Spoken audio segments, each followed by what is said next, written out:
প্রায় ১২.৫ কোটি টাকা ব্যয়ে ৩ বছর আগে পুনঃখনন করা হয়েছিল চিত্রা নদী, কিন্তু আজও মৃতপ্রায় এই নদী।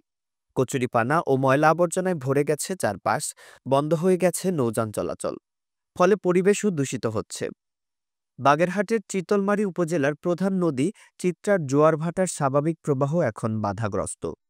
এতে ক্ষতিগ্রস্ত হচ্ছেন স্থানীয় বাসিন্দারা। স্থানীয়রা বলেন, আমরা খনন কাজের পর অনেক খুশি হয়েছিলাম, কিন্তু এখন নদী আগের মতোই হয়ে গেছে। কচুরিপানায় পুরোপুরি বন্ধ হয়ে গেছে পানি প্রবাহ। অনেকে ময়লা আবর্জনা ফেলে নদী আরও নষ্ট করছে। প্রশাসনের দ্রুত ব্যবস্থা নেওয়া উচিত। বাগেরহাট পানি উন্নয়ন বোর্ডের নির্বাহী প্রকৌশলী আবু রায়হান মোহাম্মদ আল বিরুনি জানিয়েছেন, আগামী অর্থবছরের বাজেটে এ সমস্যা সমাধানের চেষ্টা করা হবে। নদীর কচুরিপানা পরিষ্কারের উদ্যোগ প্রায়ই নেওয়া হয়, তবে আরও বড় আকারে কাজ করতে হবে। বাগেরহাট পানি উন্নয়ন বোর্ড ২০১৯ সালের শেষের দিকে ৩টি নদী, ৫৫টি খাল পুনঃখনন ও সুইচগেটের নির্মাণ ও সংস্কারের জন্য ২৫৬ কোটি টাকা বরাদ্দ পায়। এই প্রকল্পের মধ্যে প্রায় ১২.৫ কোটি টাকা ব্যয়ে মরা চিত্রা নদী পুনঃখনন করা হয়।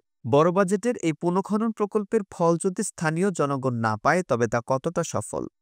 দ্রুত ব্যবস্থা না নিলে চিত্রা নদী হয়তো আবারও হারিয়ে যাবে। প্রশাসনের দৃষ্টি আকর্ষণ করছি যেন দ্রুত কার্যকর উদ্যোগ নেওয়া হয়।